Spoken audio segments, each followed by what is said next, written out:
My grandfather's eyes carried the weight of 1,000 unseen battles, and when he spoke, the room grew still, as if the world itself feared to interrupt. He was Cyrus Foley, a man forged in the fires of World War I, a Marine who'd faced death in the muddy trenches of France. He was just a boy when he sailed across the ocean, barely old enough to shave. But he returned to Haywood County, North Carolina, a man scarred, resolute, and haunted by what he'd seen. The forests of France, tangled with barbed wire and soaked in blood, had shown him the worst of humanity. He'd watched brave men die, their screams swallowed by the roar of artillery. He'd seen good boys raised on hymns and cornbread turn into something else, men who smiled as they drove bayonets into flesh. And he swore he'd seen the devil himself, lurking in the smoke, whispering to those who'd listen.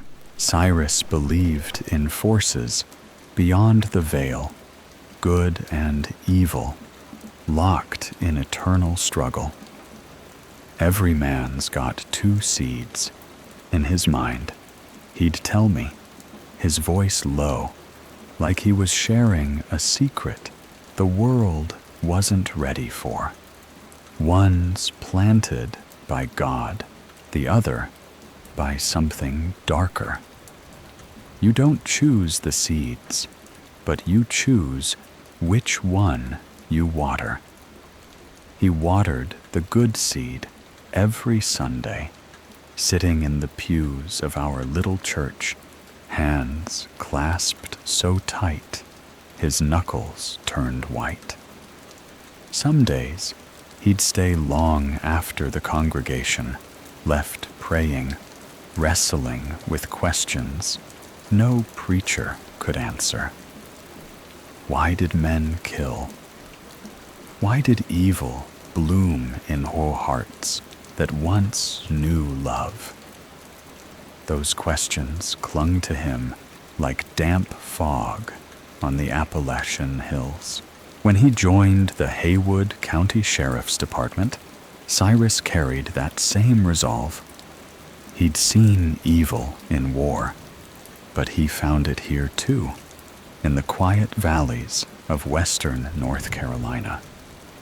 As a deputy, he dealt with drunks, thieves, and men who beat their wives bloody.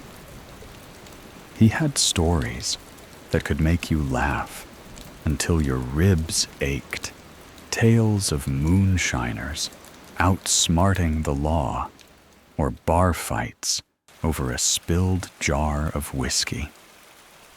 But he also had stories that sank into your bones, stories he only told when the fire burned low and the night pressed close.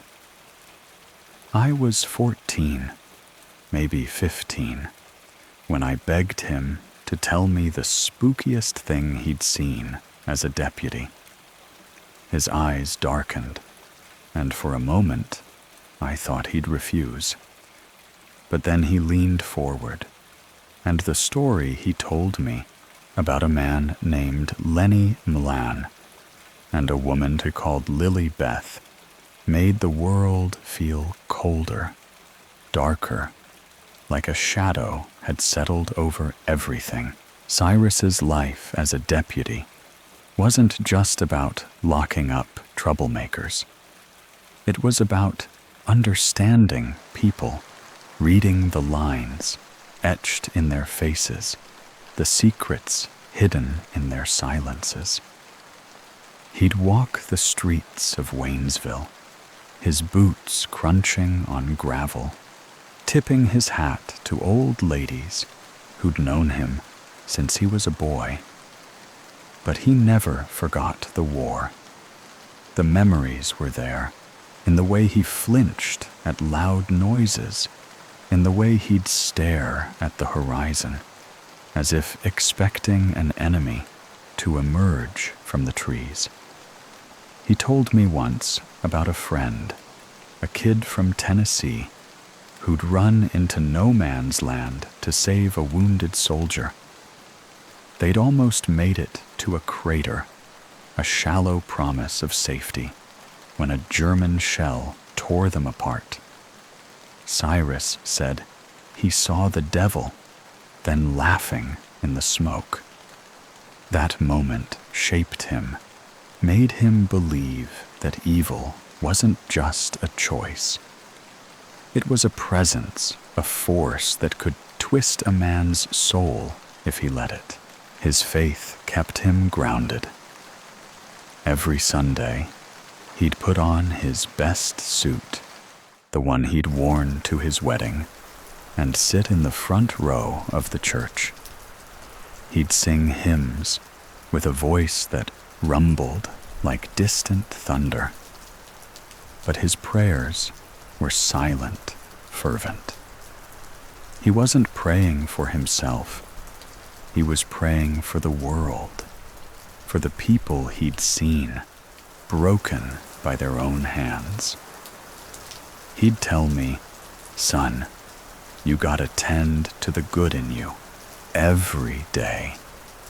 Let the bad seed wither."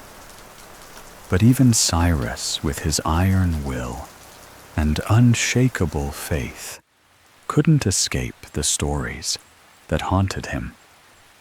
The one he told me that night, as we sat by the fire, was different. It wasn't just a story. It was a warning, a glimpse into something that didn't belong in our world. The Haywood County of Cyrus's time was a place of beauty and secrets. The mountains rose like ancient sentinels, their peaks shrouded in mist, their valleys cradling towns where everyone knew your name. But beneath the surface, there was a current of unease. Folks whispered about strange lights in the woods, about shadows that moved when no one was there. Cyrus didn't believe in ghosts, not exactly, but he believed in evil.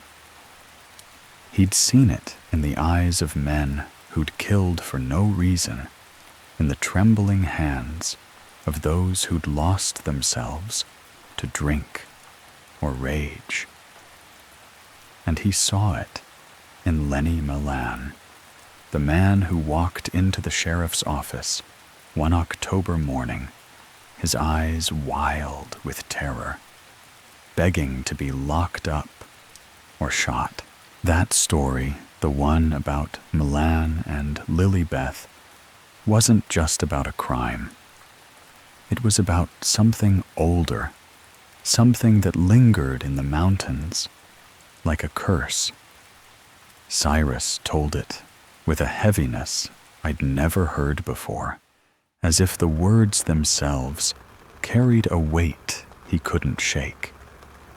He described the sheriff's office in Waynesville, a squat building with creaking floors and a pot-belly stove that never quite warmed the place. He described the morning Milan came in the air sharp, with the promise of frost, the sky gray as a gravestone. And he described Milan's eyes, bloodshot wide, like he'd seen something that wasn't meant to be seen. That was the beginning, the moment Cyrus knew he was about to step into something he'd never forget. As I listened, the fire in our little cabin seemed to dim the shadows growing longer. Cyrus's voice wove a spell, pulling me into a world where the line between man and monster blurred. He spoke of Emlan's confession of the axe that had ended 2 lives of a woman who seemed to know too much, who'd twisted Emlan's heart until it broke. But it was the wooden statue, small enough to fit in a child's hand, that chilled me most. Cyrus said it wasn't just a carving, it was a message, a mark of something that had been waiting, watching for years. He didn't know what it meant then, but he'd learn years later when an old sheriff's face turned pale at the sight of it. That night, as Cyrus finished the story, I couldn't sleep. The wind outside howled through the pines, and every creak of the cabin felt like a warning. I kept seeing Milan's face, his eyes, and that statue, its uneven eyes staring into nothing. Cyrus had seen evil before in the war and the men he'd arrested. But this was different. This was something that didn't just live in men's hearts. It walked among them, wearing a woman's face, leaving death in its wake.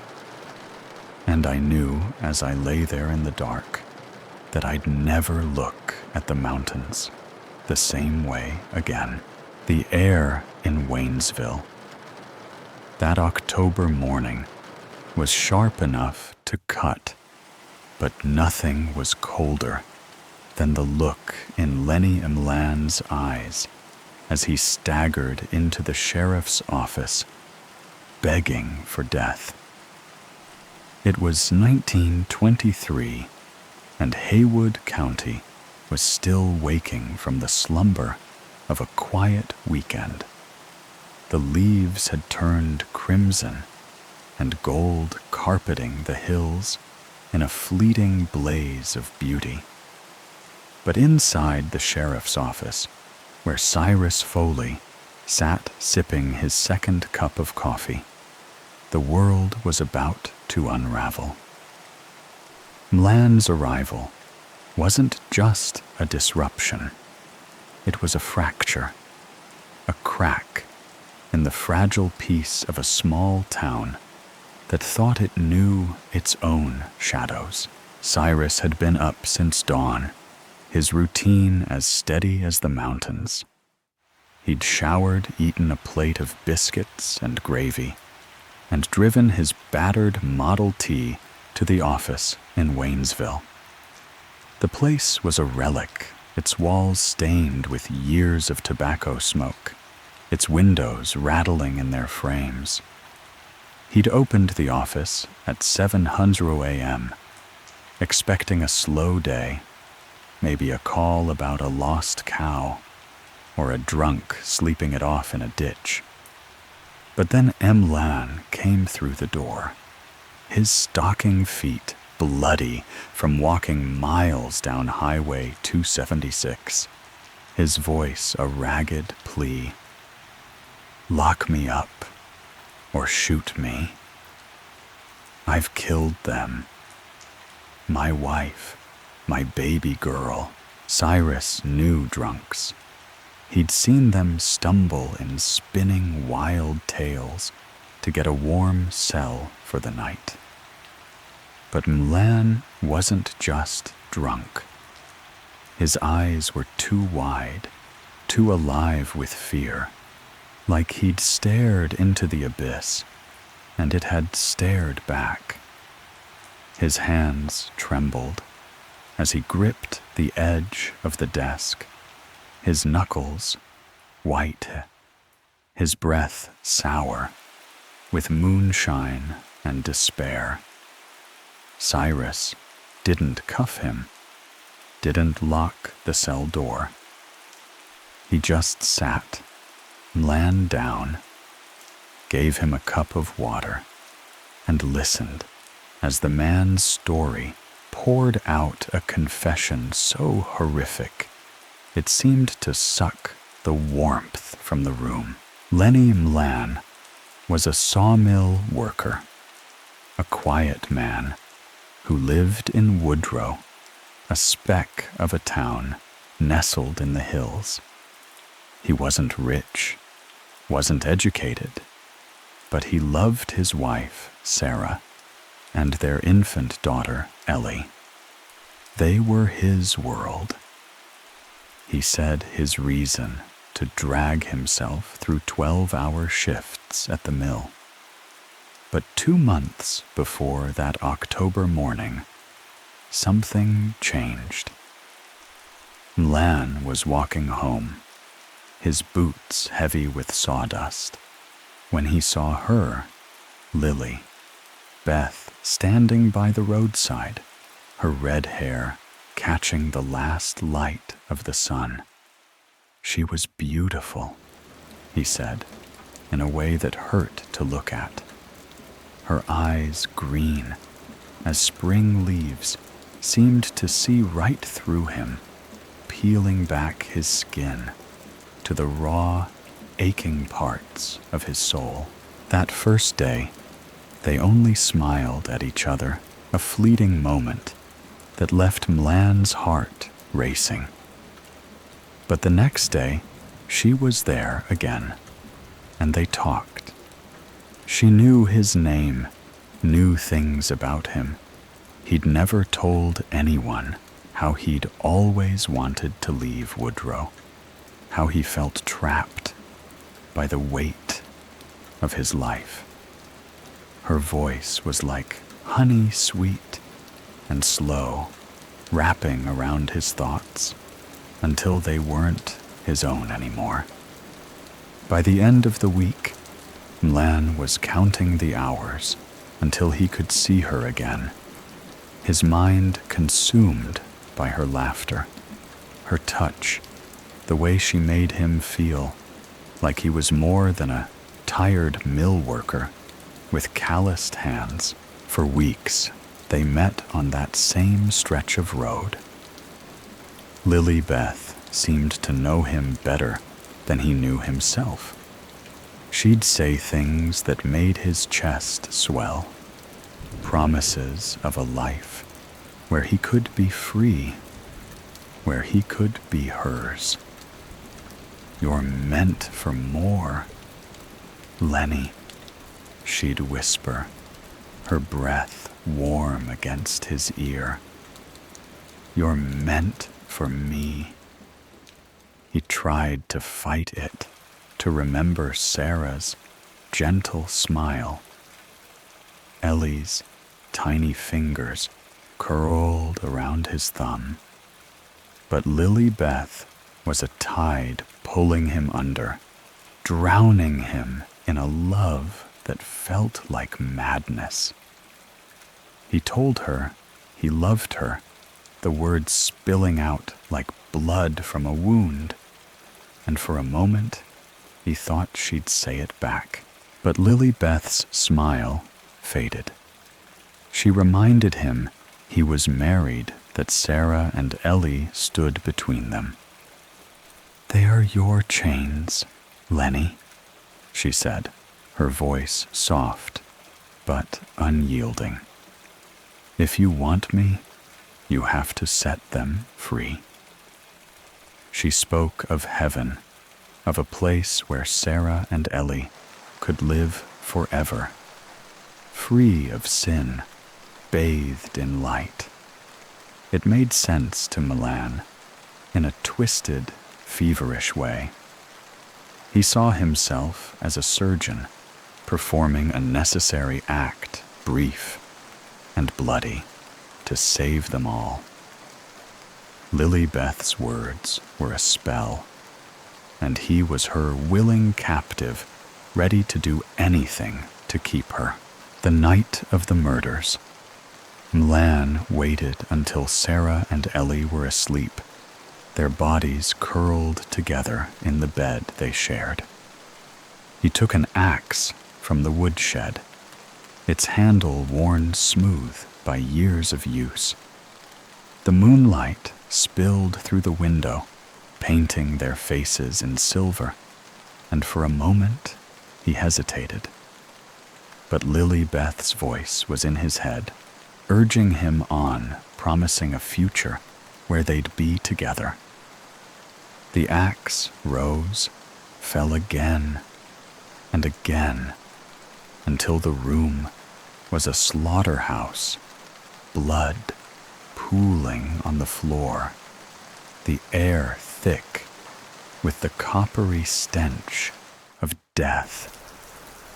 Mlan didn't cry, didn't scream. He washed the blood from his hands, changed his clothes, and ran into the woods to meet Lily Beth at their agreed-upon spot. He ran through the trees, his heart pounding the memory of what he'd done, fading like a dream. He could almost see her waiting for him, her red hair glowing in the moonlight. But when he reached the clearing, she wasn't there. He called her name, his voice echoing in the silence, but the woods gave no answer. Hours passed, 1, then 2, and just as dawn began to break, he saw it, a small wooden statue, no bigger than a child's doll, sitting in the center of the clearing. Its face was crude, but it looked like her down to the curve of her lips. Mlan picked it up, and in that moment, the weight of what he'd done crashed over him like a wave. He stumbled back to Woodrow, sat at his kitchen table, and drank every drop of moonshine he had left. The statue stared at him, its uneven eyes, one large one, a hollow pit, seeming to judge him. He didn't know why he'd done it, only that Lily Beth had made it feel right. When the liquor ran dry, he walked to Waynesville, his feet bleeding, his mind a storm of guilt and terror. He told Cyrus everything, every word, every moment, as if confessing could undo the blood on his hands. But nothing could bring Sarah and Ellie back, and nothing could explain the statue that now sat in the sheriff's office, a silent witness to a crime that defied reason. The woods of Haywood County hold secrets older than the mountains. And that October night in 1923, they whispered of blood and betrayal. Lenny M. Land's confession was only the beginning, a single thread in a tapestry of horror that would unravel over the next few days. Cyrus Foley and the Haywood County Sheriff's Department thought they'd seen the worst when they found Milan's wife and daughter, their bodies hacked apart, indistinguishable in the carnage. But the mountains had more to show them, more lives claimed by a shadow that wore a woman's face. That same day, as Milan sat in his cell, sobbing and muttering about Lily Beth, word came of another tragedy. In Willits, a small house on Caner Lane had become a tomb. The Browning family, William, his wife, and their 2 young sons, were known as quiet folks, hard-working and kind. But when a neighbor stopped by, worried that the boys hadn't shown up to school, she found a scene that would haunt her until her dying day. The kitchen was a slaughterhouse, the air thick with the reek of gunpowder and blood. William's wife and sons lay around the table, their bodies torn apart by buckshot, their faces frozen in expressions of shock and pain. The shotgun lay nearby, its barrel still warm. Cyrus and the sheriff drove to Willits, their stomachs churning with dread.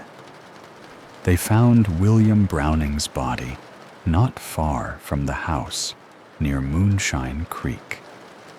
He was blue, his eyes bloodshot, a stream of dried vomit staining his shirt. In one hand, he clutched a jug of moonshine, its contents long gone. In the other, he held a small wooden statue, identical to the one Milan had found. Its eyes, one large one, a crude pit stared blankly as if mocking the horror around it. The deputies were already stretched thin, guarding Milan's house in Woodrow, and now the Browning house in Willits. But the day wasn't done with them yet. Near Lake Junaluwa, a fisherman spotted something bobbing in the water near the Turnville Bridge. At first, he thought it was debris, but as he drew closer, his heart sank.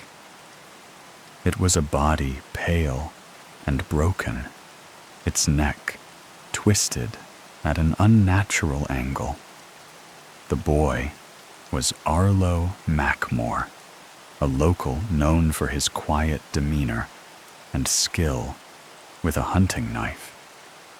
The deputies arrived, their faces grim, and began to piece together what had happened. Arlo's death looked like an accident, a fall from the bridge, perhaps while drunk or exhausted. But one deputy climbed the bridge to check for signs of a struggle and found something else. Another wooden statue perched on the guardrail like a sentinel. The discovery sent a chill through the department. 3 crimes, 3 statues, all in one night. Cyrus couldn't shake the feeling that they were dealing with something beyond human understanding. They searched Arlo's home, hoping for answers. But what they found was worse. His sister, Mariana Mackmore, lay in his bed, her body gutted, her skin partially flayed.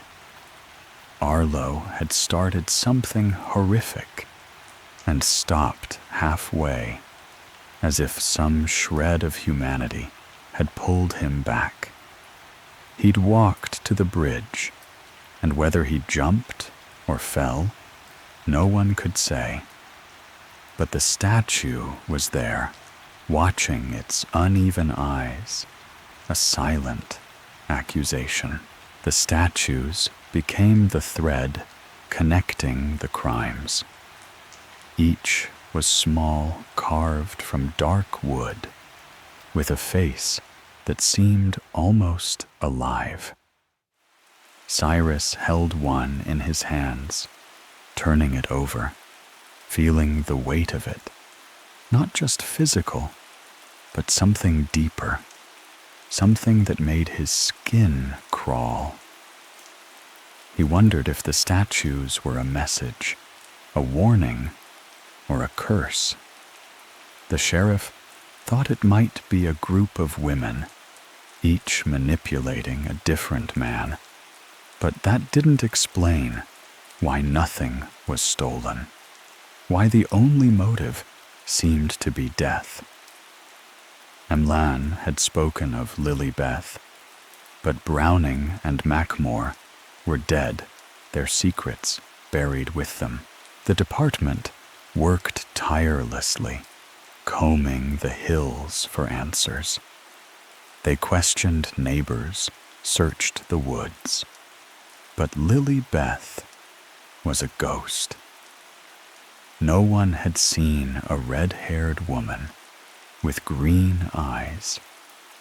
No one knew her family, her home. The statues were their only clue, but they raised more questions than answers. Why were they left at each scene? Who had carved them? And why did they all have the same face, the same uneven eyes, as if they were watching, waiting? Cyrus began to dream of the statues, their eyes following him through the fog of sleep. He'd wake in a cold sweat, his heart pounding, the memory of Milan's confession echoing in his mind. She made me do it, Milan had said, his voice breaking. She made it sound right. The other deputies whispered about curses, about spirits in the mountains, but Cyrus didn't know what to believe. He only knew that something was wrong, something that didn't belong in the world of men. The statues were a mark, a sign that whatever had driven Emlan Browning and Mac Moore to kill was still out there, waiting for its next victim. As the weeks passed, the horror of that October night settled into Haywood County like a fog. People locked their doors, checked their windows, whispered prayers before bed. The statues became a legend, a story told in hushed tones, a warning to those who strayed too far from the light. But for Cyrus, they were more than a story. They were a reminder that evil didn't always come with a face.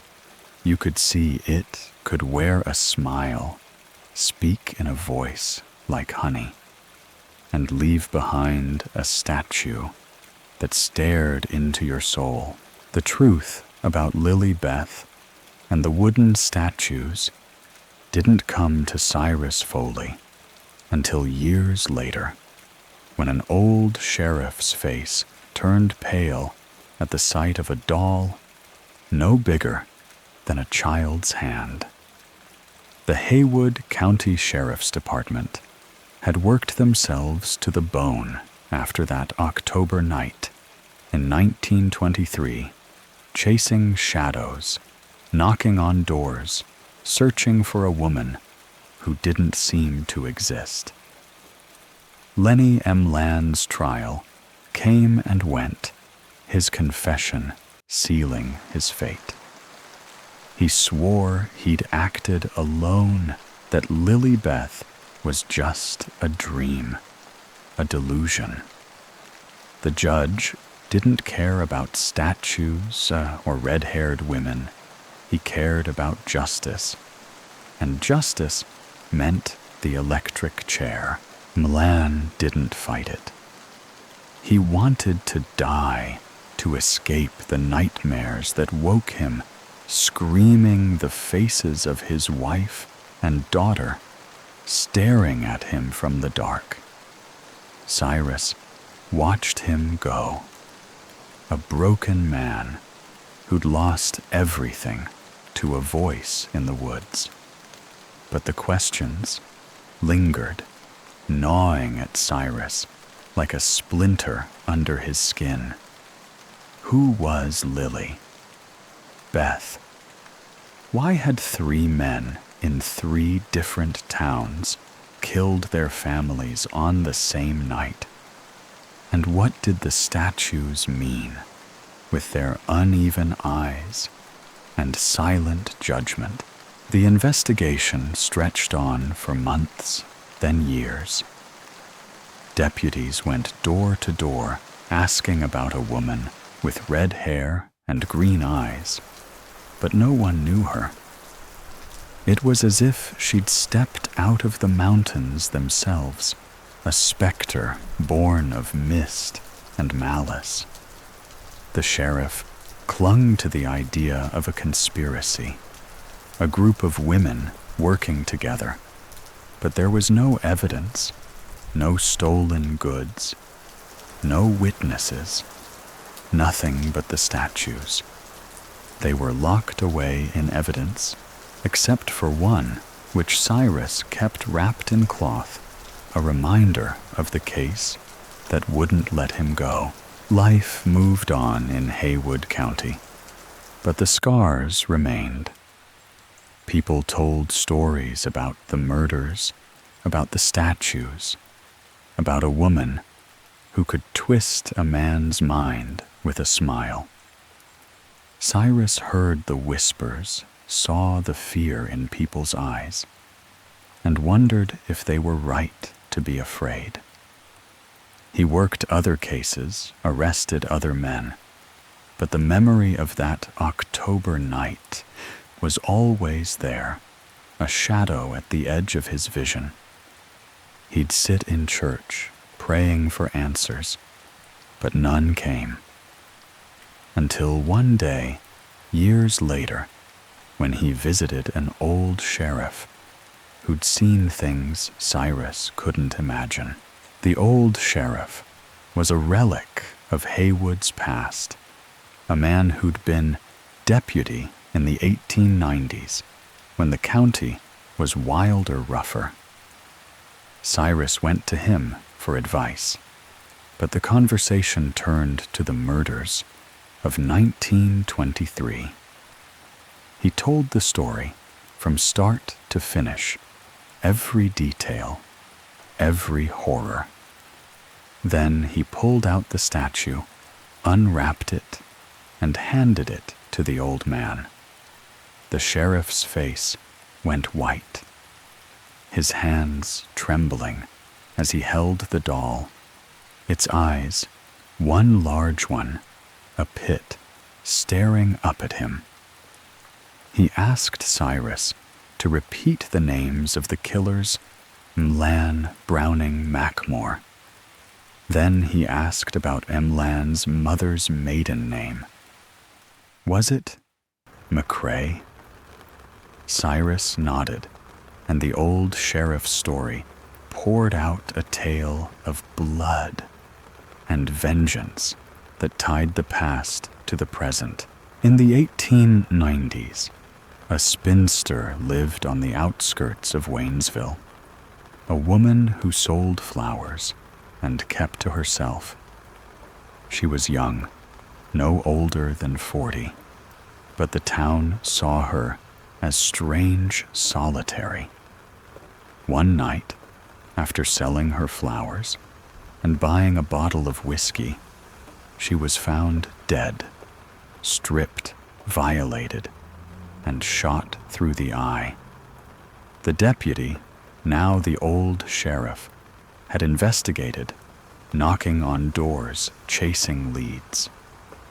A witness saw 3 men talking to her as she left town, men named Browning, Mackmore, and McCrae. They were arrested, questioned, but a technicality set them free, a miscarriage of justice that burned in the town's memory. The men fled Waynesville, fearing retribution, but the spinster's death was forgotten. Her body unclaimed her funeral, attended by strangers. But someone remembered. The old sheriff pointed to the statue's eyes, one large one, a pit, and said it was her, the spinster, her face carved in wood, her death a wound that never healed. The statues were her revenge, delivered decades later on the grandsons of the men who'd killed her. Cyrus felt a chill, not from the story, but from the certainty in the old man's voice. Lily, Beth, whoever she was no ordinary woman. She was a vessel, a descendant, or something worse, carrying out a justice the law had failed to deliver. Cyrus never found Lily Beth, never learned her true name or her origins. The statues remained a mystery, a legend that grew with each telling.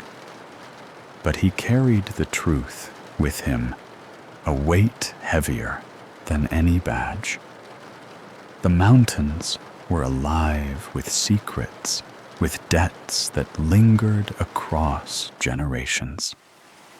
And somewhere in the shadows of Haywood County, the spinster's justice still watched, waiting for the next debt to be paid. Before the Civil War, when the hills of Highland County glowed gold under the morning sun, a darkness lingered in the valleys, heavy as the mist that clung to the pines. Tucked deep in the heart of central Appalachia, this was a land of rugged beauty, where the mountains stood like ancient guardians, their peaks piercing the sky. The people here lived simply plowing fields, tending livestock, and leaning on one another when the winters grew harsh. Their cabins dotted the hollows, smoke curling from chimneys, the air filled with the scent of fresh bread and damp earth. But above them, perched on a ridge, like a vulture watching its prey, stood the grand plantation, its white columns gleaming in the sunlight, its fields stretching wide, worked by the hands of those who had no choice. The plantation owner was a man of wealth and power. His name whispered, with both awe and fear. His slaves toiled under the sun, their backs bent, their songs of sorrow rising into the air like a plea to a god who seemed far away. The townsfolk in the valley below lived differently, poorer, freer, but not untouched by the shadow of the plantation. They shared what little they had mended each other's fences, and gathered in the evenings to tell stories under the stars. Yet, even in the best of times, there was a tension, a sense that something watched from the woods, something older than the mountains themselves. Highland County was a place of contrasts. The mornings were painted with golden light, the meadows bursting with wild flowers, daisies, black-eyed Susans, and clover that swayed in the breeze. At night, the moon hung low, casting silver across the hollows, turning the forests into a labyrinth of shadows. The people believed in signs. A crow circling 3 times meant death. A ring around the moon foretold rain, and a strange light in the woods was best left alone. They were God-fearing folk, their lives anchored by the little church at the edge of town, its steeple a beacon in the fog. But faith didn't erase the whispers, the tales of things that moved in the dark, of spirits that lingered where blood had been spilled. The plantation cast a long shadow over the valley. Its owner, a man with eyes like cold steel, ruled with an iron hand. His wealth came from the suffering of others, and though he attended church, his heart was untouched by the sermons. His son Isaac was his pride, a boy raised with every privilege, fine clothes, fast horses, and a name that opened doors. But the townsfolk saw something else in Isaac, something that made them lower their eyes when he passed. He was handsome, yes, with dark hair and a smile that could charm a snake. But his soul was a storm, wild and cruel, waiting to unleash its fury. The valley folk had their own heroes, none more beloved than Emmylou, a girl whose beauty was a whisper of the divine, her kindness a flame that warmed the coldest nights. Her family lived in a modest cabin near a meadow, their lives simple but full. Emmylou was a light in the darkness, her laughter like a melody that lifted the spirits of all who heard it.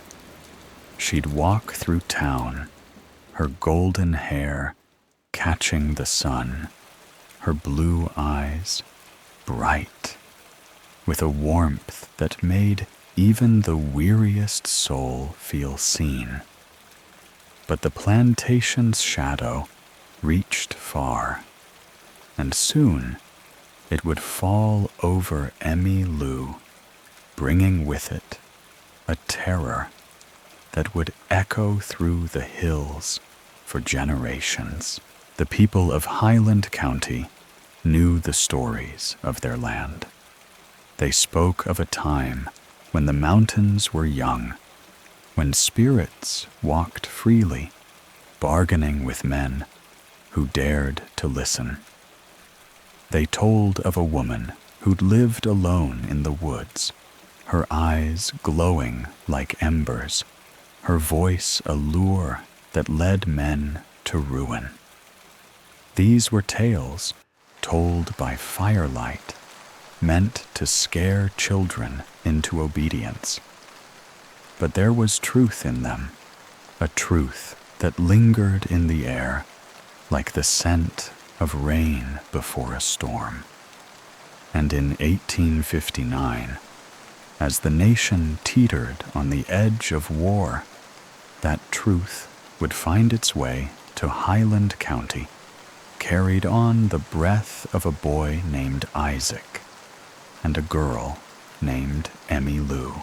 The plantation was a world unto itself, its gates guarded by men with rifles, its fields a patchwork of cotton and misery. The slaves who worked there lived in shacks at the edge of the property, their lives a cycle of labor and pain. The owner's wife, a frail woman with a distant gaze, rarely left the house, her days spent in a haze of laudanum and regret. Isaac, their only child, roamed the estate like a prince, his every whim indulged. But indulgence had twisted him, turned him into something the valley folk feared, a predator cloaked in charm, his heart as cold as the frost that coated the hills in winter. The valley, by contrast, was a place of community.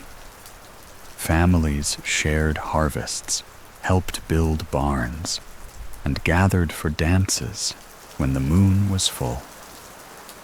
Emmy Lou's cabin was a hub of kindness.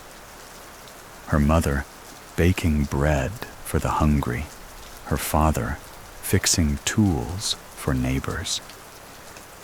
Emmy Lou herself was a gift to the town, her voice a balm to troubled hearts. She'd sing hymns while mending quilts, her fingers deft, her spirit unyielding. But even she couldn't escape the eyes that watched from the ridge, eyes that saw her not as a person, but as a prize to be claimed. Highland County was a land of beauty, but it was also a land of secrets. The woods held stories of lost travelers, of lights that flickered without source, of voices that called from the shadows. The people respected the mountains, knew better than to wander too far from the paths. But Isaac, with his arrogance and his hunger, would soon cross a line, and the mountains would answer with a fury that no man could withstand. In Highland County, where the meadows bloomed with wild flowers, and the air carried the scent of pine, two souls stood on opposite sides of a chasm, one a beacon of light, the other a storm of darkness. Emmy Lou was the heart of the valley, a girl whose beauty was a whisper of the divine, her kindness a flame that warmed the coldest nights. Isaac, the plantation owner's son, was a shadow, his charm a mask for a cruelty that grew with every passing year. Their paths were destined to cross, and when they did, the mountains themselves would tremble. Emmy Lou was a vision, her golden hair falling in waves down her back, her blue eyes like pools of sky after a rain. She moved through the world with a grace that seemed almost otherworldly. Her steps light, her smile a gift. But it wasn't her looks that made the townsfolk love her. It was her heart. She'd carry baskets of bread to families who had none, sit by the bedside of the sick. Her voice, a soft hymn that eased their pain. She'd mend torn clothes for children, stitch quilts for new brides, and hum melodies that made the valley feel alive. Her cabin, nestled near a meadow, was a place of warmth, its windows glowing with candlelight, its door always open to those in need. Her parents were simple folk, her father a farmer, her mother a healer who knew the secrets of herbs. They'd raised Emmy Lou to see the good in the world, to give without expecting return. She'd walk to the meadow each morning, her basket swinging, picking flowers to brighten the homes of the poor. Her laughter was a song, her presence a reminder that even in a world of hardship, there was beauty, there was hope. The townsfolk spoke of her with reverence, as if she were a blessing sent to balance the cruelty of the plantation above. Isaac, by contrast, was a storm in human form. Tall and broad-shouldered, with dark hair and eyes that gleamed with a dangerous light, he was the heir to his father's empire. His smile could disarm, but it was a blade, sharp and cold, cutting through those who dared to cross him. Raised with wealth and power, Isaac had never known want, never heard the word no without rage. As a child, he'd chase other boys with sticks, stealing their toys just to see them cry. As he grew, his cruelty deepened. He'd sneak into the slave quarters at night, his laughter echoing as he inflicted pain, knowing his father's money would silence any protest. The townsfolk whispered about Isaac, their voices low, their eyes darting to the ridge.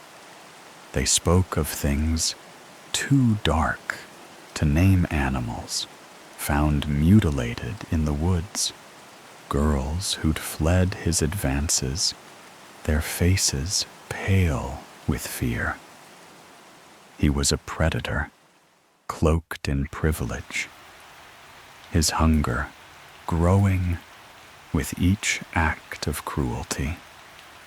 He'd ride through the valley on his black stallion, his coat tailored, his hat tipped with mock courtesy. But the people saw through him, saw the emptiness in his eyes, the hunger that no amount of power could sate. Emmy. Lou knew of Isaac, had seen him from afar, his horse kicking up dust as he rode past her cabin. She'd heard the stories, felt the chill of his gaze when he lingered too long.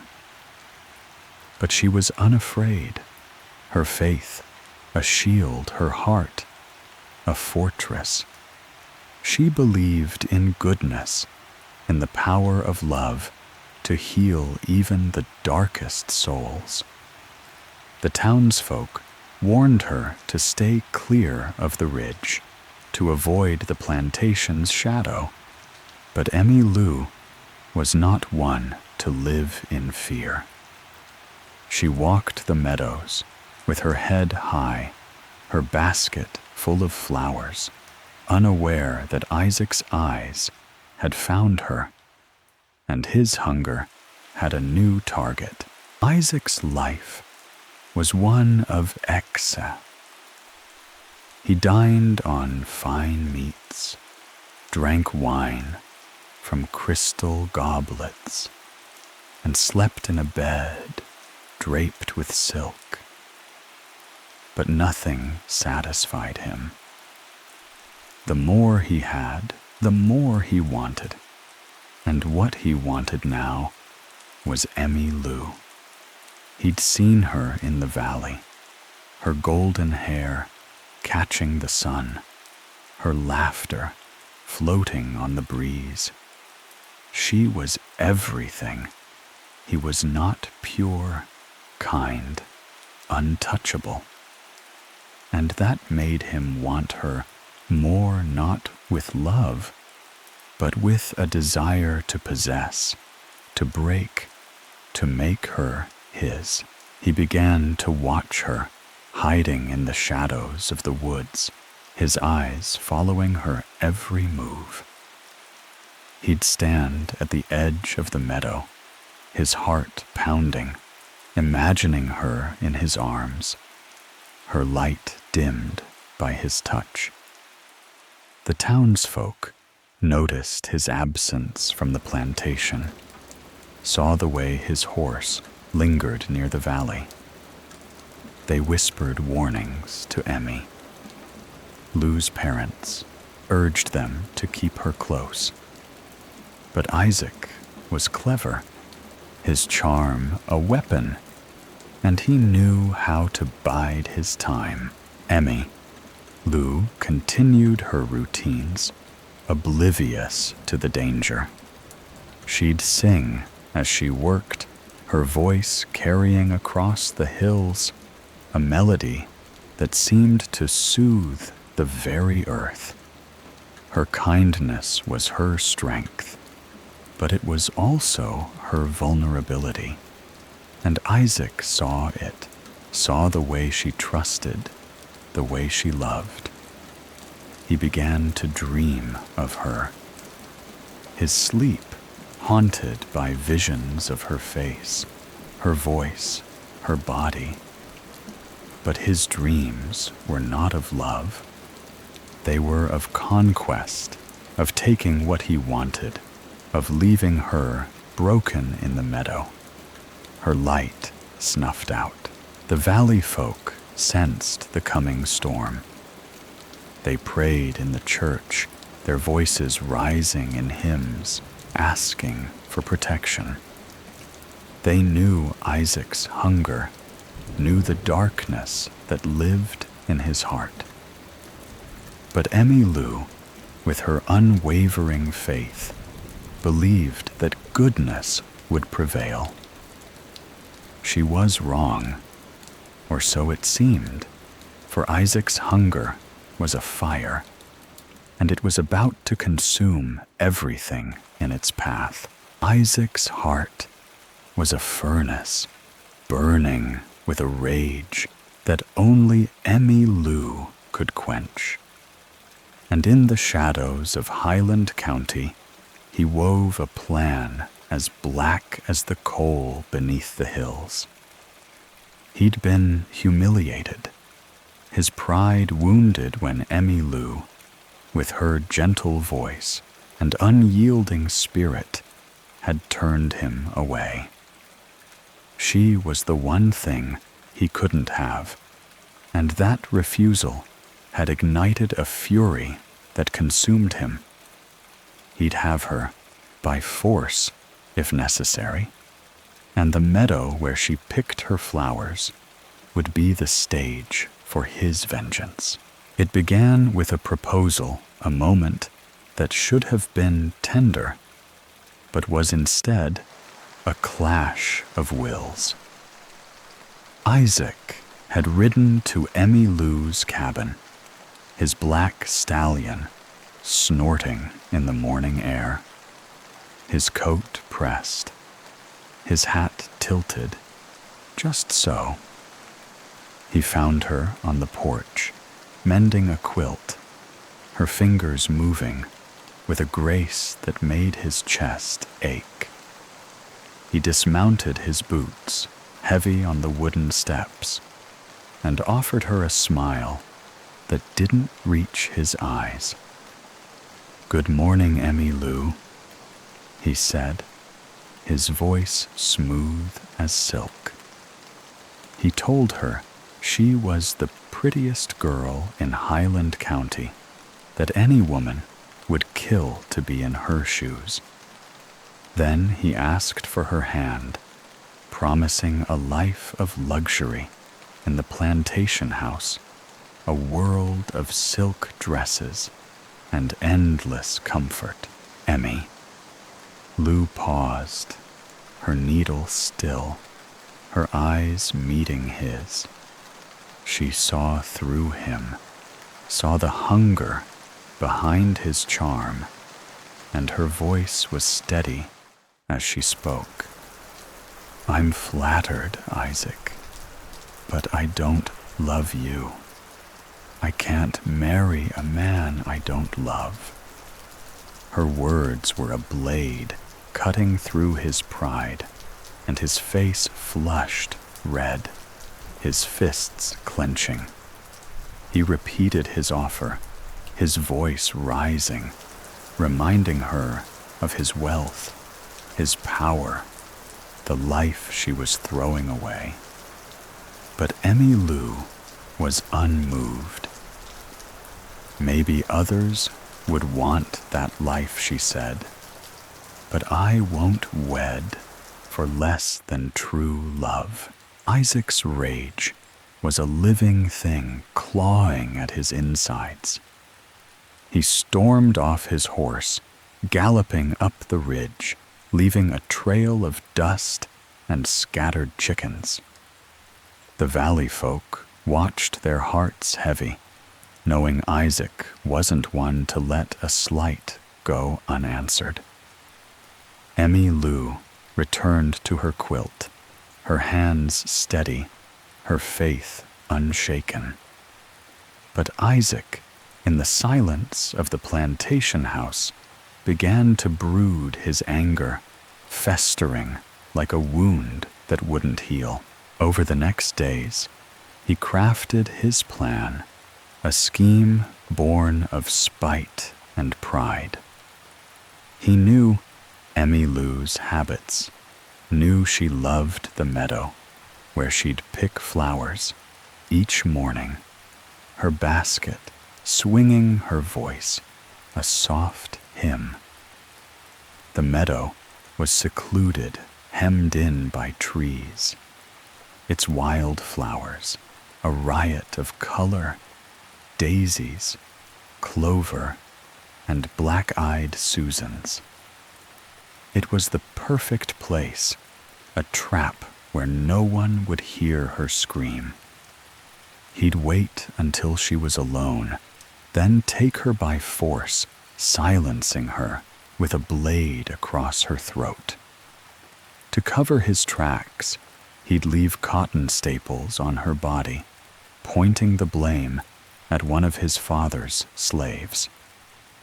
It was a devil's plan, meticulous and cruel, and Isaac felt a thrill at the thought of it.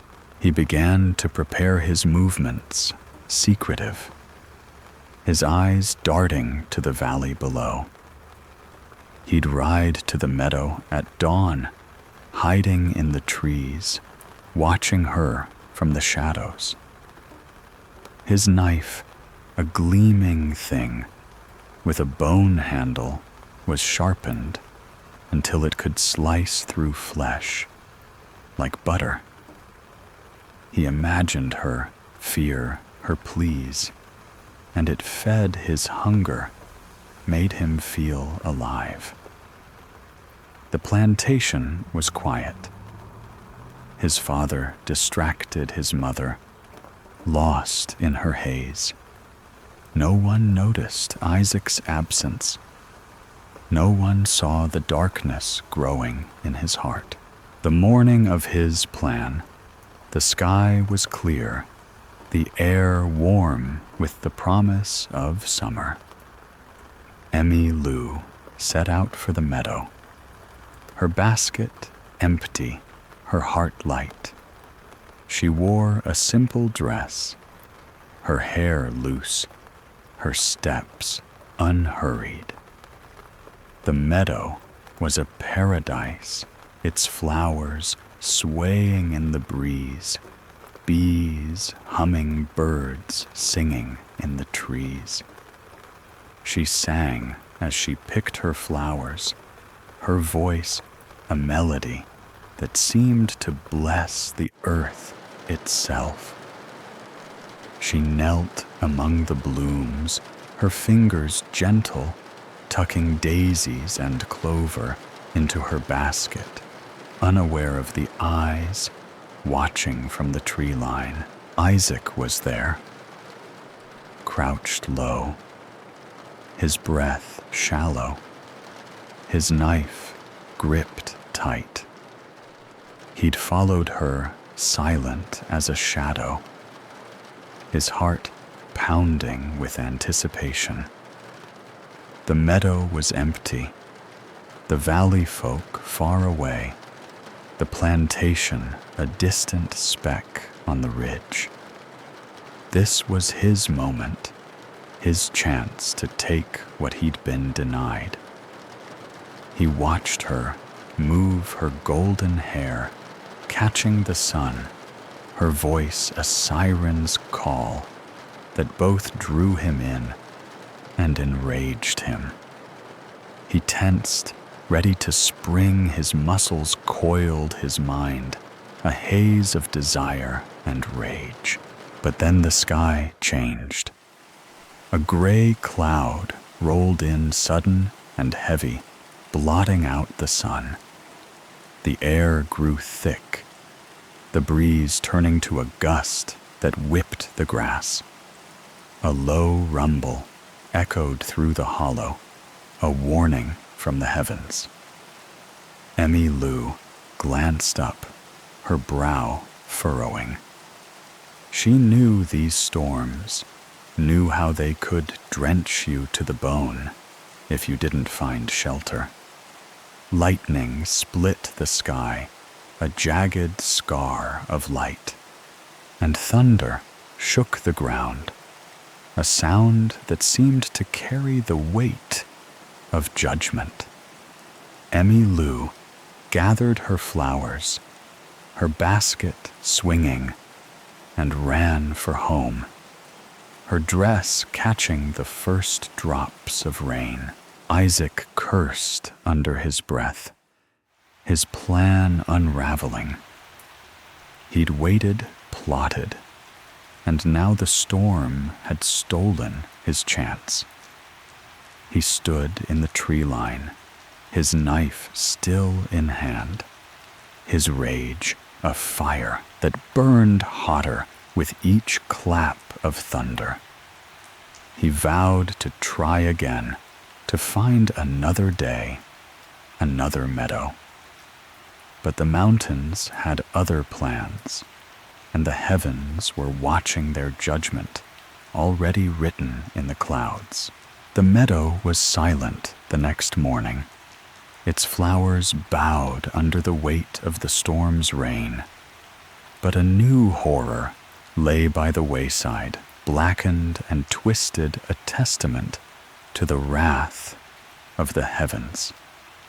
Isaac, the plantation owner's son, had met his end, struck down by a bolt of lightning that left his body charred, his clothes burned away, his eyes wide with a terror that no man could name.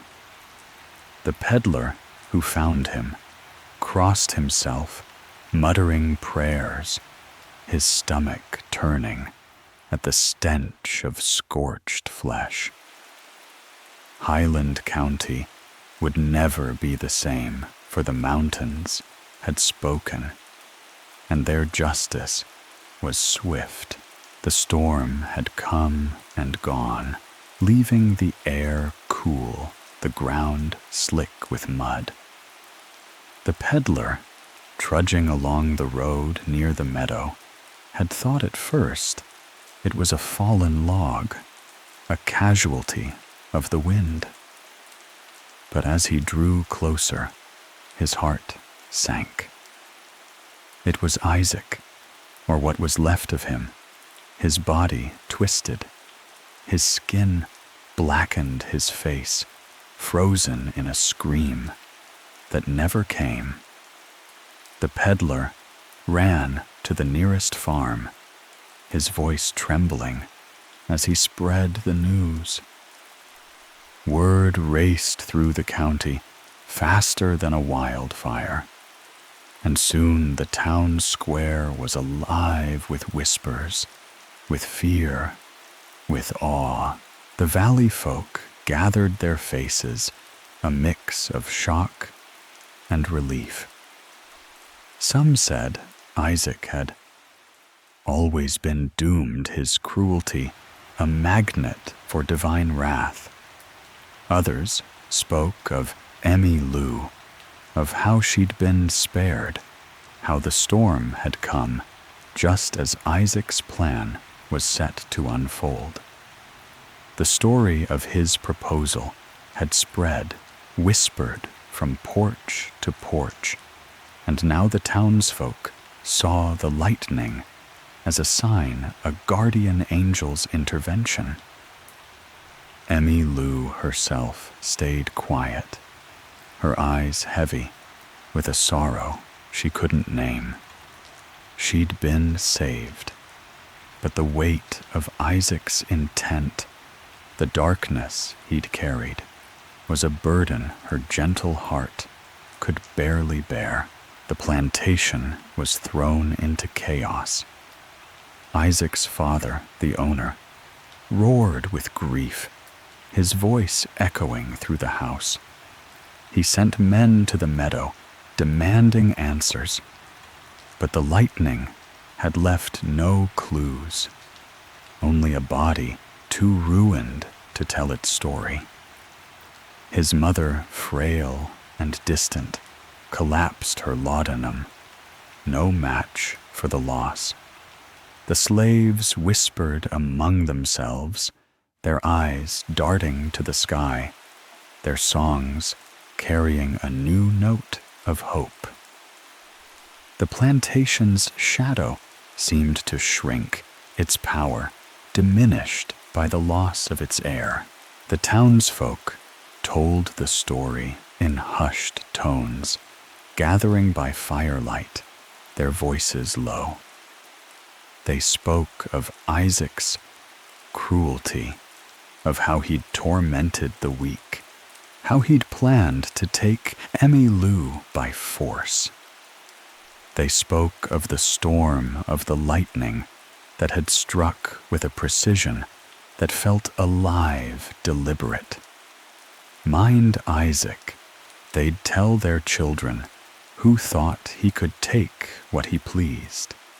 But the Lord sent a bolt from the blue to set things right. The story grew, taking root in the valley, a warning to those who let pride and cruelty guide their hearts. Emmy, returned to her life, her basket swinging, her voice rising in hymns. She married a good man, a farmer with kind eyes and strong hands, who loved her with a fierceness that matched her own. They had sons, boys, who carried their father's strength and their mother's compassion.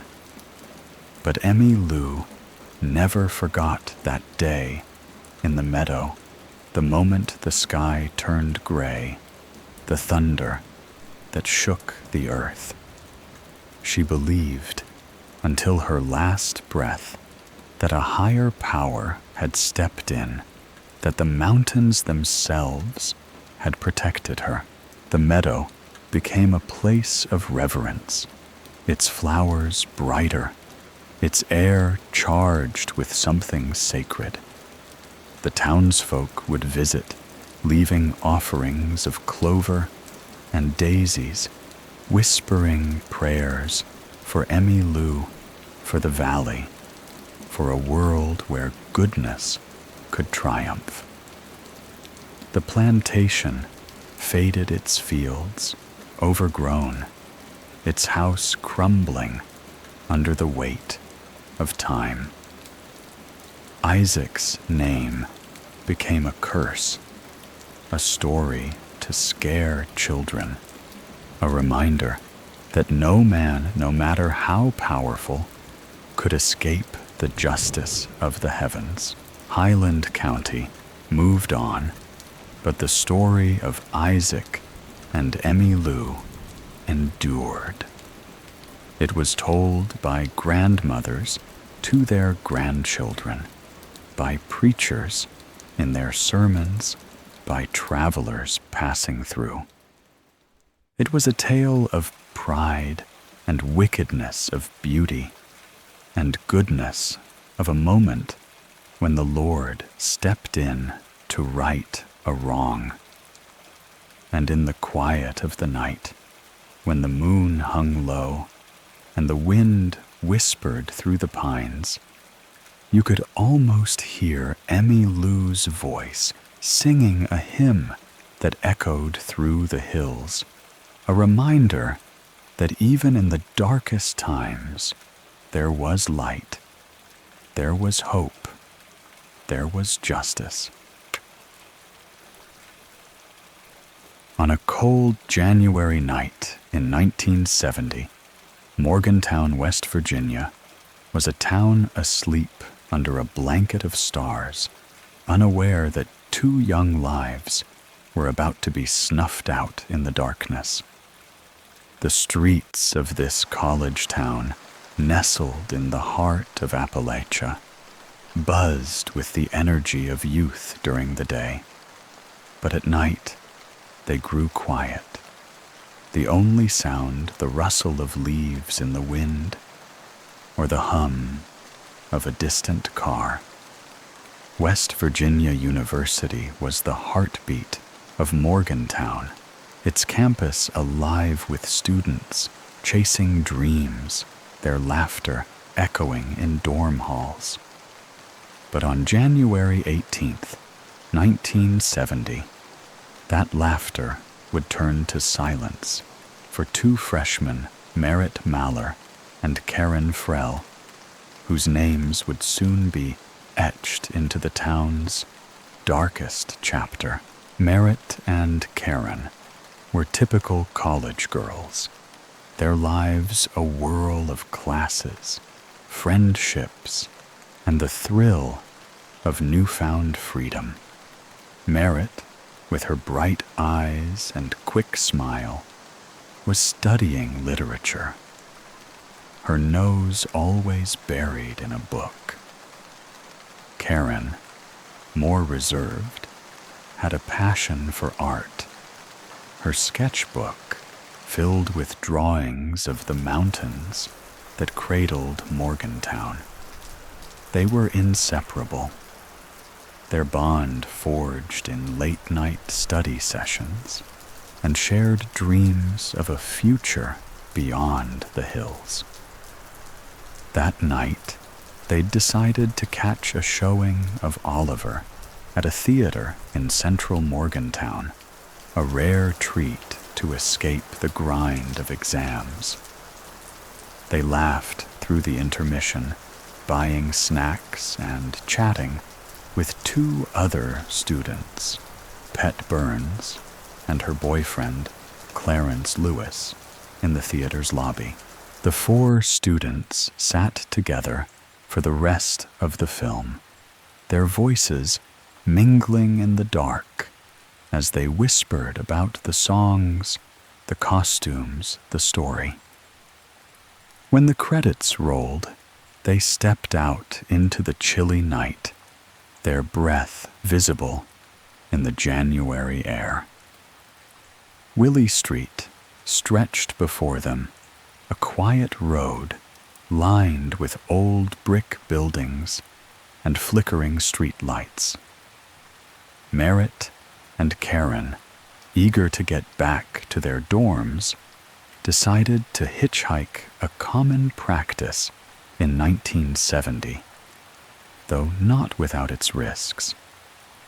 Pete and Clarence watched as a cream-colored sedan slowed to a stop, its headlights cutting through the dark. Merritt and Karen climbed into the front seat, waving goodbye, their smiles bright with the innocence of youth. Pet thought she'd see them back at the dorms, but that was the last time anyone saw Merritt and Karen alive. Pet Burns was no stranger to the dangers of the world.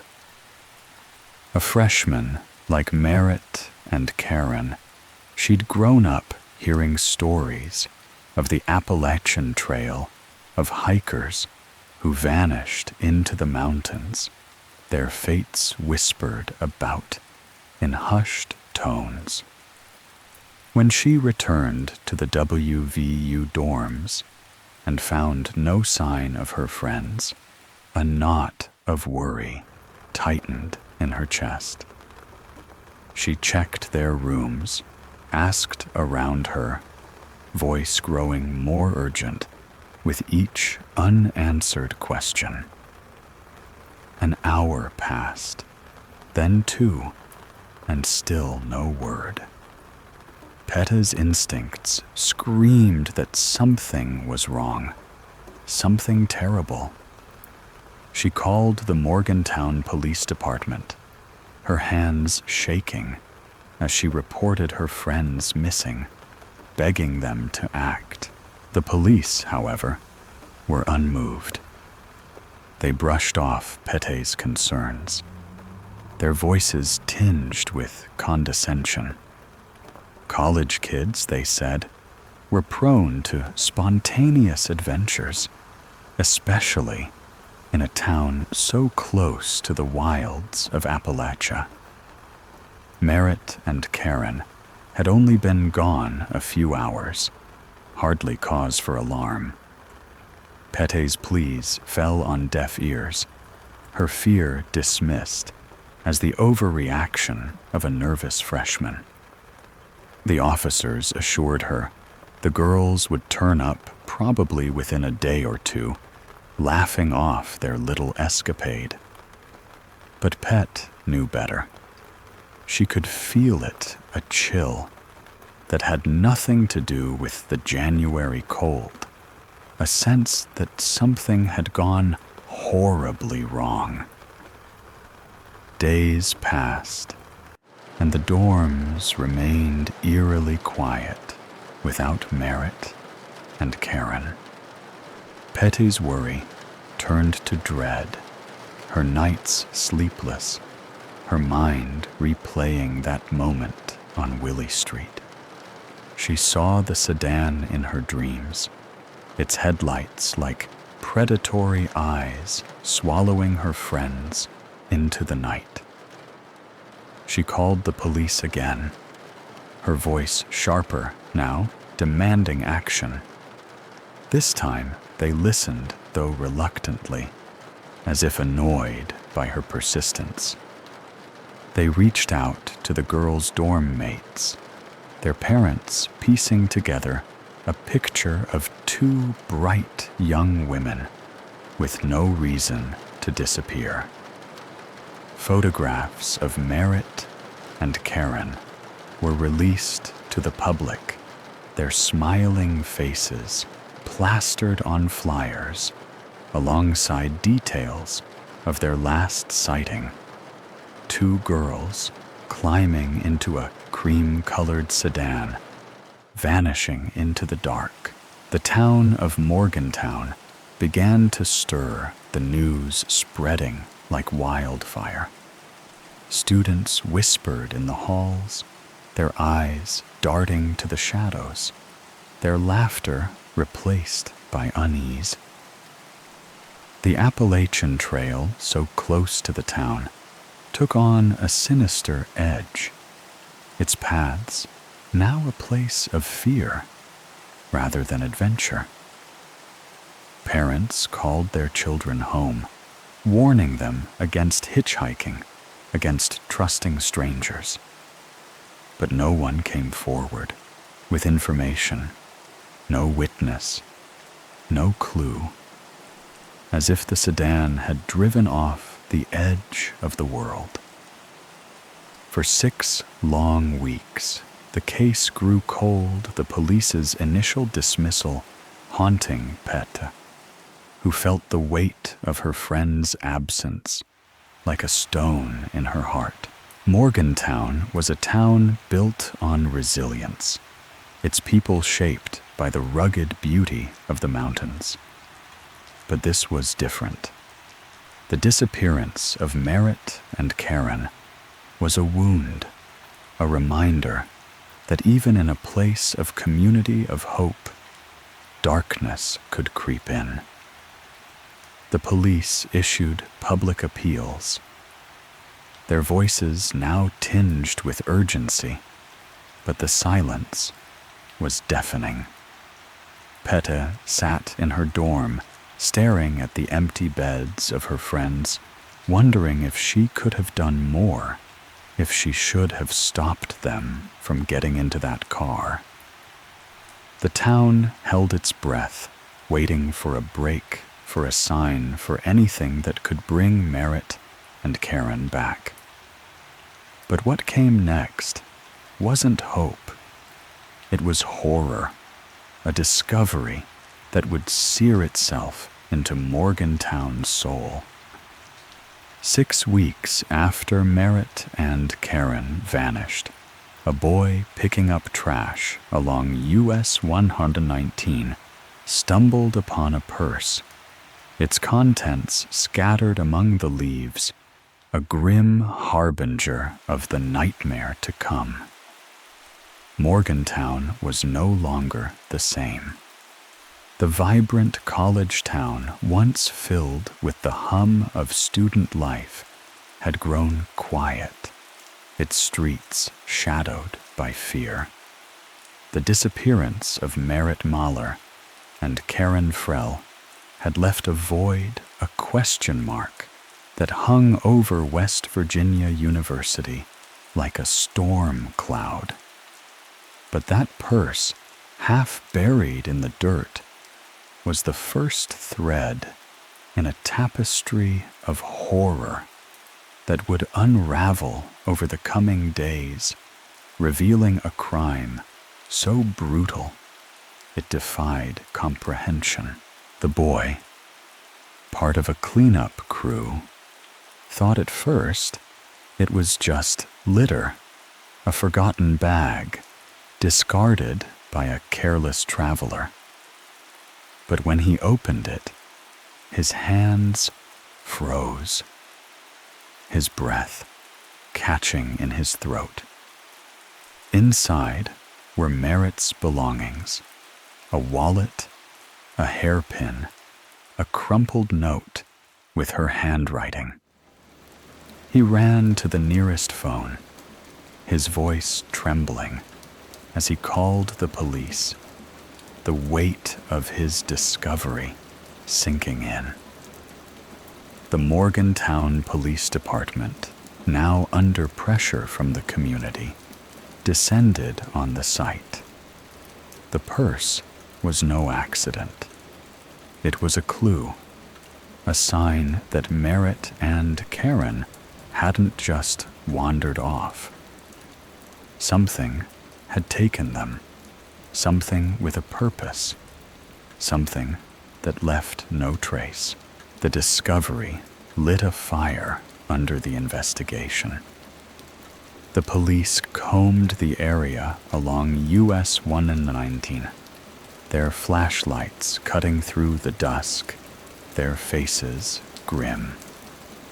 They found nothing else that day, no other sign of the girls, but the purse was enough to shift the case from a missing persons report to something darker. The town buzzed with rumors, with fear, with stories of monsters lurking in the hills. Petta Burns, haunted by guilt, visited the police station daily, her eyes red from sleepless nights, demanding answers. But the answers, when they came, were worse than she could have imagined. On April 8, 1970, the West Virginia State Police received a letter postmarked from Cumberland, Maryland. Its contents chilling in their precision. Gentlemen, it began. I have some information on the whereabouts of the bodies of the 2 missing West Virginia University co-eds, Merritt Mahler and Karen Frell. The letter was typed, its words cold and deliberate, instructing the police to travel 25 miles south from Morgantown's southern limit into a wooded forest and walk exactly 1 mile to find the bodies. It was signed with a single symbol, a crudely drawn triangle, like a mark from another world. The police were skeptical, wary of a hoax, but the letter's specificity was unsettling. They couldn't ignore it, not when Merritt's purse had already turned up, a silent scream in the wilderness. Days later, a second letter arrived, prompted some believed by the first, being published in a local newspaper. It was sharper, more insistent, as if the writer was annoyed by the police's hesitation. "Reread my first letter. Carefully," it said. The directions were specific directly south from the city, 25 miles to a forest woodland. Enter 1 mile south, fanning out, and you will locate the bodies, covered with brush. The letter warned that the animals are now on the move, urging the police to look carefully. It, too, was signed with a triangle, a symbol that began to haunt the investigators, a taunting reminder of their failure. The public's outcry forced action. West Virginia's governor ordered a search based on the letter's directions, and the police descended on the forest south of Morgantown. They found more than they'd bargained for, not 26 miles, but 11 miles south, a discrepancy that would later fuel suspicion. Scattered among the trees, 50 to 75 meters off the road, were Karen's purse, her driver's license, and Merritt's sunglasses, carefully placed as if meant to be hidden. The items weren't tossed. They were staged, a deliberate act that sent a chill through the search team. The forest was dense, its air heavy with the scent of damp earth and pine, its silence broken only by the crunch of boots and the occasional call of a bird. On April 16th, the searchers' worst fears were confirmed. Deep in the woods, under a pile of flat rocks, they found the bodies of Merritt Maller and Karen Frell. Their forms twisted, their clothes unchanged from that January night. The rocks, stacked like tombstones, covered the girls in a grotesque mockery of burial. But the horror didn't end there. Their heads were gone, severed with a precision that spoke of calculation of intent. One body lay face up, the other face down. Their limbs entangled, as if the killer had posed them in a final act of cruelty. A fallen tree rested atop the pile, its placement unclear, accident or design. The police stood in silence, their faces pale, their hands trembling as they documented the scene. The air was thick with the stench of decay, the ground stained with the remnants of lives cut short. The girls' clothes were intact, a pack of cigarettes still tucked into Merritt's jeans, suggesting they hadn't been violated before death. But the missing heads, the necklaces they'd worn, and a fur hat or gloves one had carried were gone, taken as trophies by a killer who wanted to be remembered. The discovery shook Morgantown to its core.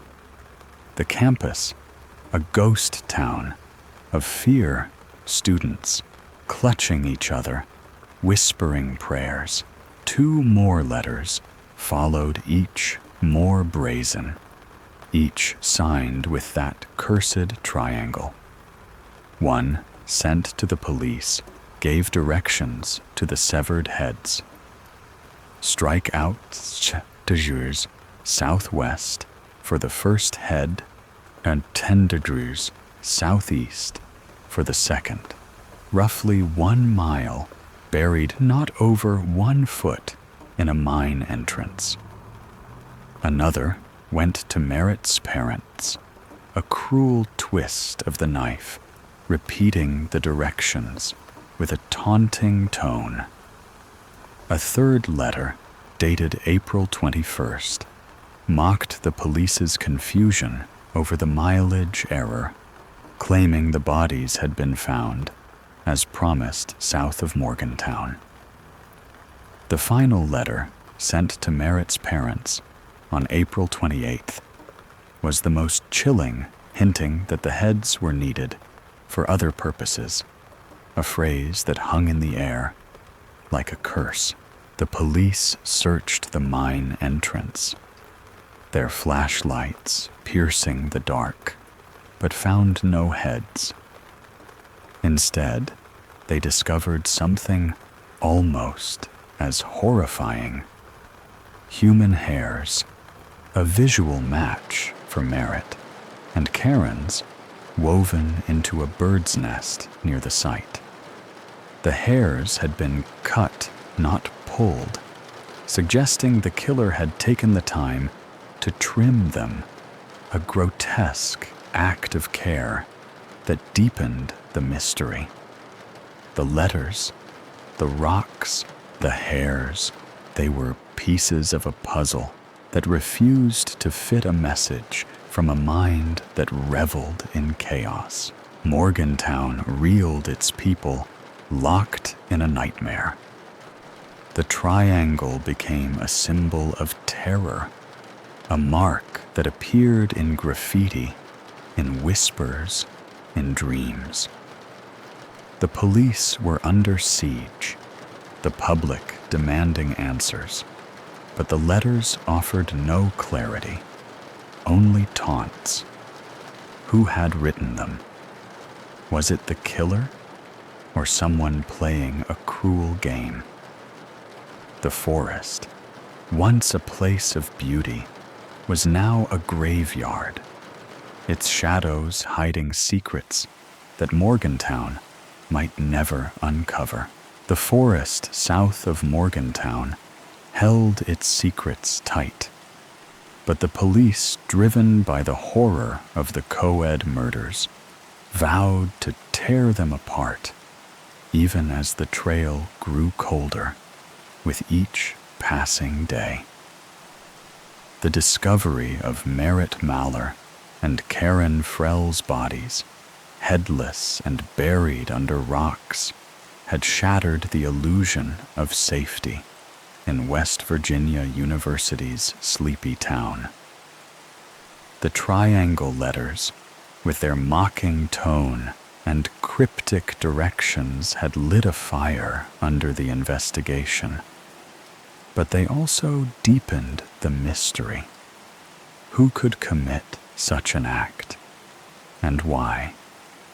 The police, the community, and the families of the victims were desperate for answers, but the truth seemed to slip further away. With every step, the investigation began in earnest. The Morgantown Police Department and West Virginia State Police pooling their resources. They returned to the forest, their boots sinking into the mud, their eyes scanning for anything: a footprint, a scrap of cloth, a hint of the monster who'd done this. The letters were their only lead, and they traced them to Cumberland, Maryland, where they'd been postmarked. A breakthrough came when analysis revealed the author, Reverend Richard Hoover, leader of a small cult called the Psychic Science Church. Hoover claimed the information came from spirits, a bizarre assertion that stunned the investigators. He offered no apologies, no remorse, only a smug certainty that his visions were real. The police cleared the cult of involvement, but the letters were a dead end, a cruel distraction that wasted precious time. With the letters debunked, the police turned to the physical evidence.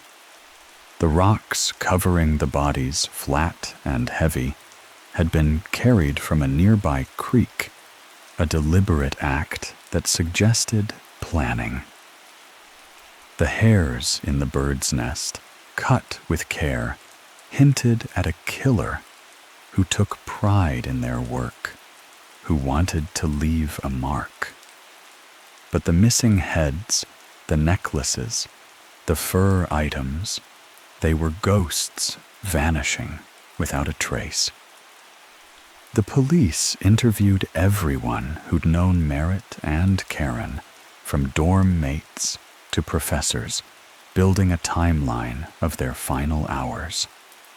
They questioned Pet Burns, whose tearful account of that night on Willie Street painted a vivid picture of the cream-colored sedan, its driver a shadow in the dark. The investigation widened suspects, emerging from the shadows of Morgantown's quiet streets.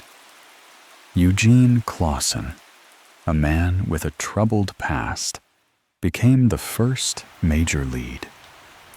In 1976, 6 years after the murders, Clausen confessed from a New Jersey prison where he was serving time for unrelated crimes against children. He claimed nightmares drove him to confess his 35-page letter detailing the murders in chilling detail. But cracks appeared quickly. Clausen said he'd laid the bodies side by side, not stacked, and claimed he'd forced the girls into the back seat, not the front.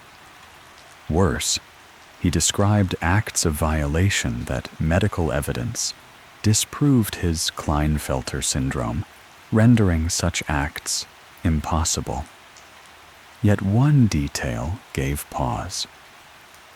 Clausen mentioned throwing the heads into a crevice at an old schoolyard. A search found no heads, but those hairs in the bird's nest suggested he might know something, or he was weaving truth into his lies. Clausen was charged, convicted, then acquitted on appeal, his confession deemed unreliable. The police turned to other suspects, each more troubling than the last. William Bernard Hacker, born in 1896, had a history of decapitations, his crimes stretching back decades. He'd worked near the murder site at Way-on Mine and was arrested in 1970 for beheading a man named Herbert Coben, placing his head under a rock near a creek. The parallels were chilling, and when Hacker was imprisoned, the spate of decapitations in the area stopped. Was he the killer, or just another shadow in Morgantown's dark history? John Brennan. Crutchley was another name that sent shivers through the investigators. His father owned land near the murder site, and his sister was a WVU student in 1970. Crutchley, later convicted of kidnapping and draining a woman's blood, had a motive. Some whispered about a forbidden relationship with his sister, ended abruptly, perhaps driving him to lash out. He was in Morgantown that January, his presence unconfirmed, but plausible, a predator with a taste for blood. Yet no evidence tied him directly to the crime. Only suspicion, only whispers. Eddie Slaughter. A former janitor at WVU's Westchester Hall, where Merritt and Karen lived, was another suspect. He'd quit his job in early 1970, just before the murders, and a woman reported a disturbing encounter with him at a service station where he fixated on her fur coat. The missing fur hat or gloves from the crime scene raised red flags, but a handwriting comparison ruled him out as the letter writer. Still, his nephew, Ronnie Bird, a Morgantown resident with a reputation for cruelty, complicated the picture. A photograph in Bird's home showed slaughter hinting at a connection, but the trail went cold, the police overwhelmed by the sheer number of suspects. The investigation dragged on, years passing with no resolution. The police worked tirelessly, their nights haunted by the image of those headless bodies, the rocks like tombstones, the hairs in the nest. Morgantown became a town of locked doors, of parents warning their children to stay close. The triangle letters, though a hoax, had left a scar, a reminder that someone out there knew more than they were saying. The suspects, Clausen, Hacker, Crutchley, Slaughter, Bird, were pieces of a puzzle that refused to fit each one, a shadow, each one a dead end, and behind it all, the specter of something larger, something that would soon cast a darker shadow over the case. The truth about Merritt and Karen's murders was buried not just in the forest, but in the halls of power, where corruption festered like a wound that refused to heal. Morgantown, once a beacon of hope for its students, had become a place of fear, its streets haunted by the ghosts of 2 girls whose lives were stolen. The police had chased every lead from the taunting triangle letters to a parade of suspects, but the case remained a gaping wound, its answers hidden in the shadows of West Virginia's mountains. And then came whispers of a deeper darkness, a betrayal that went beyond the killer into the heart of the state itself. The investigation had been a grueling marathon. The police stretched thin, their resources drained by the complexity of the case.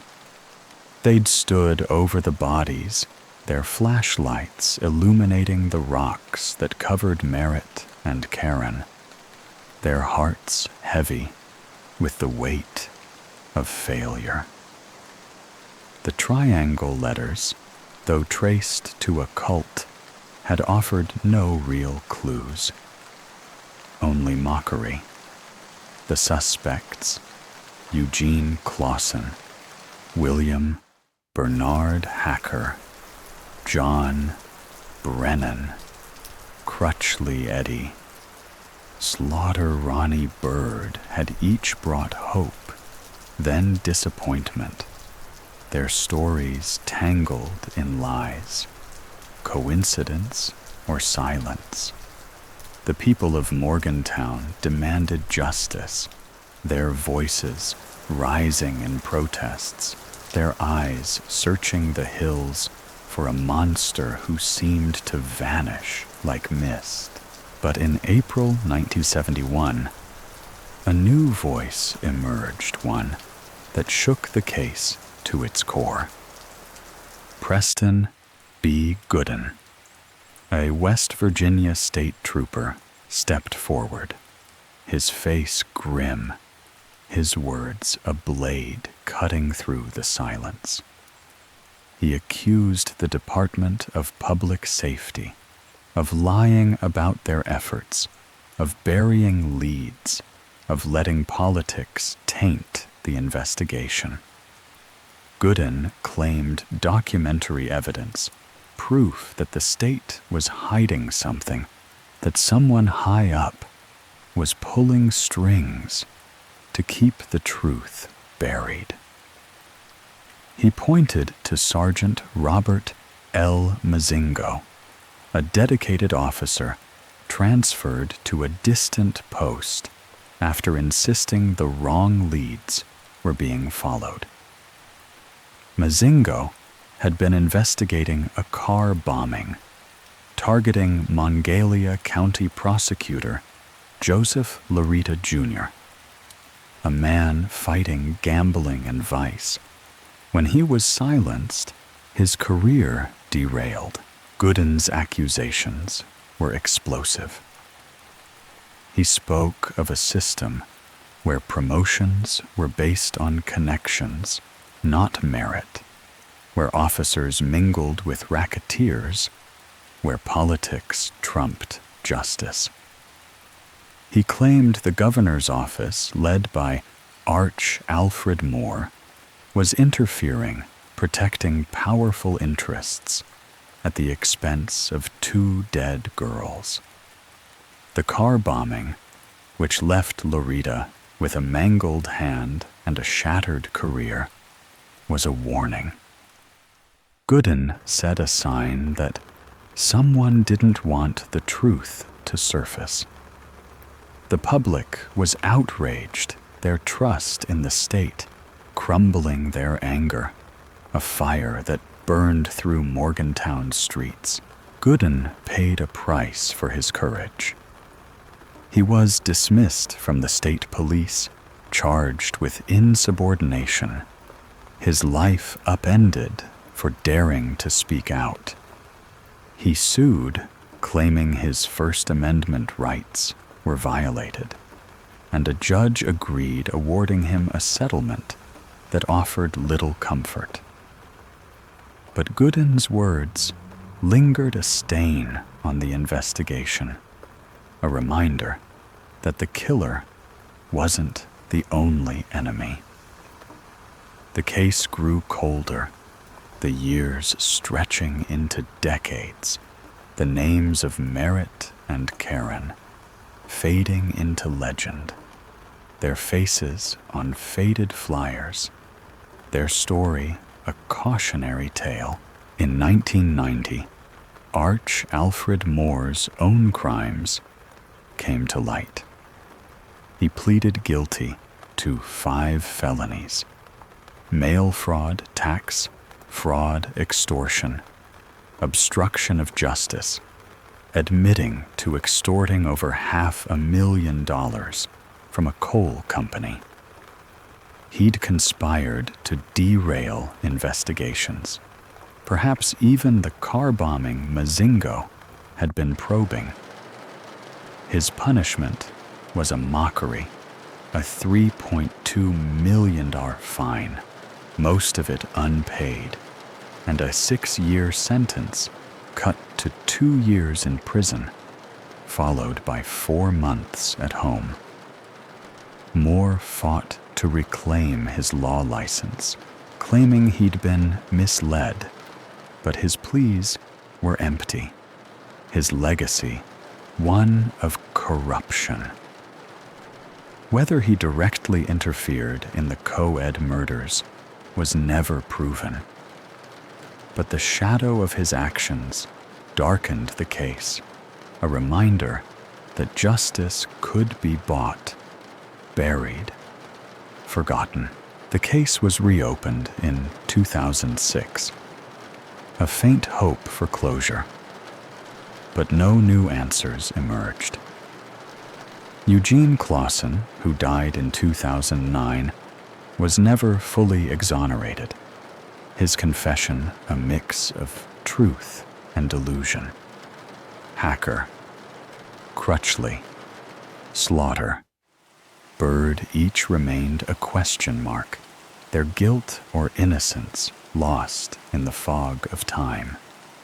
The triangle letters, the rocks, the hairs in the nest, they were fragments of a nightmare, pieces of a puzzle that might never be solved. Morgantown carried on its students, graduating its streets, filling with new faces. But the memory of Merritt and Karen lingered a wound that refused to heal. The mountains of West Virginia hold their secrets, and some truths are buried too deep to unearth. The co-ed murders became a legend, a story told in dorm rooms, a warning to lock doors, to trust no one. Pet Burns grew old, her life marked by that January night, her guilt a shadow that never left. The police, the town, the families all were left with questions, with pain, with the knowledge that justice had slipped through their fingers. And somewhere in the hills, the killer or killers walked free. Their laughter carried on the wind, their secrets safe in the darkness.